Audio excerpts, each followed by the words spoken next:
கமெண்ட்ஸில் திமுக சொல்லி தான் வேல்முருகன் இந்த மாதிரி பேசுகிறாரு, அது சுபவீரபாண்டியன் எழுதி கொடுத்து பேசுகிறாரு, அவர் எழுதி கொடுத்து பேசுகிறாருன்னு அது ஒரு பட்டியலெல்லாம் போகல. அதாவது சுபவீரபாண்டியன் சுய சிந்தனையாளர், அவர் திமுகவில் இருக்கக்கூடிய திராவிட இயக்க சிந்தனைகளை பரப்புகிற வேலையை செய்கிறார். அவர் நேரடியாக கலைஞரோடு நெருங்கிய நட்பு கொண்டிருக்கிற காலத்திலே கூட அவர் அதிகார பதவிக்கு போகவில்லை, அந்த கட்சியோடு தன்னை ஐக்கியப்படுத்திக் கொள்ளவும் இல்லை. அவர் பெரியார் கொள்கைகளை பரப்புவது, சமூக நீதி கோட்பாடை பரப்புவதை அதை ஒரு கொள்கை திட்டமாக அவர் வச்சிருக்கிறார்.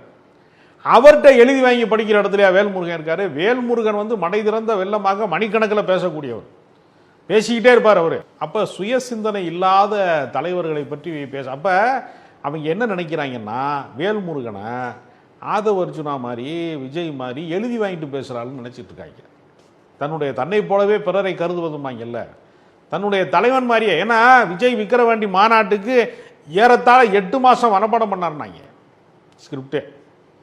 என்ன பேச வேண்டும் என்பதற்கு பல மாதங்கள் மனப்பாடம் பண்ணிட்டு வந்தார்னாங்க.